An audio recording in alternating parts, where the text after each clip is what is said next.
Hi friends, welcome to my YouTube channel. ఈరోజైతే నేను సోరకాయ కూర వండబోతున్నా. మనకైతే సోరకాయ కూర అయితే చాలా మంచిది హెల్త్కి అయితే. కానీ చాలామంది నొప్పులైతే అవైతే ఇవైతే అని భయపడతారు. కానీ సోరకాయ అయితే చాలా మంచిది మన హెల్త్కి అయితే. ఉన్న రోగాలకి మెడిసిన్ లాగా పనిచేస్తాయి సోరకాయ అయితే. వేరే దేశాల వాళ్ళైతే సపరేట్గా ప్రత్యేకంగా మన భారతదేశం నుంచి వెళ్ళి తెప్పించుకొని మరీ తింటారు. వాళ్ళకి తెప్పించుకోవడానికే రేటింగ్ ఎక్కువ ఉంటుంది. ఇంకా సోరకాయకి ఎంత రేటు పడాలో చెప్పండి.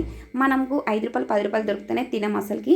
ఇప్పుడైతే మనైతే సోరకాయ వండేద్దాం. చూడండి, ఇప్పుడైతే పచ్చిమిర్చి అయితే మంచిగా ఫ్రై అయినాయి. నేనైతే వెల్లుల్లి వేస్తున్నా, ఉల్లిగడ్డలు అయితే అస్సలు వేయట్లేదు. ఫ్రై కూరలలో నేను ఏ ఫ్రై కూరలైనా ఉల్లిగడ్డ అయితే అస్సలు వేయను. సూప్ కూరలలోనే ఉల్లిగడ్డ వేస్తా.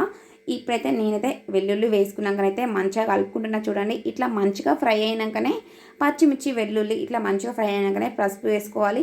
పసుపు అయితే మనం కొద్దిగా వేసుకుంటారు కొంతమంది అయితే. ఇట్లా పసుపు కొంచెం ఎక్కువ వేసుకున్నాం అనుకో బాడీలో యాంటీబయాటిక్ లాగా పనిచేస్తుంది. మనకి దెబ్బ తాకుతానైతే పసుపు పెట్టుకుంటాం కదా, అట్లనే మనం కర్రీస్ అన్నా కూడా కొంచెం పసుపు ఎక్కువ వేసుకున్నా ఏం నష్టం లేదు. మాకైతే ఎక్కువనే వేస్తాను నేనైతే పసుపు అయితే. నాకైతే కేజీ పసుపు అయితే ఒక నెల 2 నెలలు వస్తుంది. మీకు కూడా ఎన్ని నెలలు వస్తుందో కామెంట్ చేయండి. ఇప్పుడైతే నేనైతే పసుపు వేసుకున్నాకనైతే మంచిగా ఇప్పుడైతే సోరకాయ వక్కలు వేసుకుంటున్నా.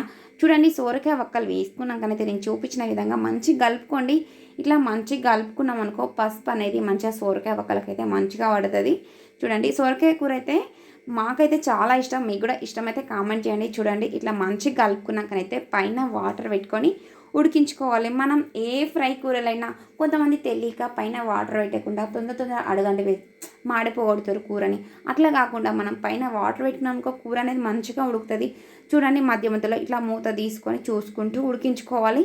ఇప్పుడైతే మళ్ళీ ఒకసారి మూత పెట్టుకొని అయితే నేనైతే 3 నిమిషాల దాకానైతే ఉడికించుకుంటున్నా. సోరకాయనైతే కొంచెం సోరకాయ లేతగానే ఉంది, తొందరగానే ఉడుకుతుంది. చూడండి, నాకైతే తొందరగానే ఉడికింది. ఇప్పుడైతే నేనైతే తగినంత ఉప్పు వేసుకుంటున్నా.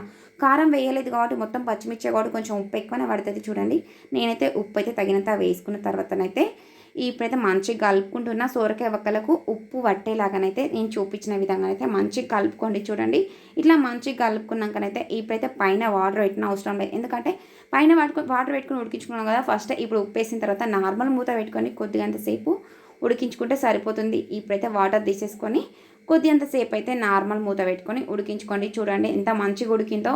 ఇప్పుడైతే లాస్ట్లో కొత్తిమీర వేసుకొని స్టవ్ ఆఫ్ వేసుకున్నాం అనుకో సోరకాయ కూర రెడీ అయిపోయింది. మీరు లాస్ట్ ఎందుకు వేసుకోవాలంటే మనకి కొత్తిమీర లాస్ట్లో వేసుకున్నాం అనుకో చాలా టేస్టీగా ఉంటాయి. ఫ్రై కూరలలో ఖచ్చితంగా లాస్ట్లోనే కొత్తిమీర వేసుకోవాలి. ఇప్పుడైతే సోరకాయ కూర రెడీ అయిపోయింది. స్టవ్ ఆఫ్ వేసుకుంటే అంతే. వీడియో నచ్చిన వాళ్ళైతే లైక్ చేయండి, షేర్ చేయండి. నా ఛానల్ అయితే సబ్స్క్రైబ్ చేయడం మాత్రం మర్చిపోకండి.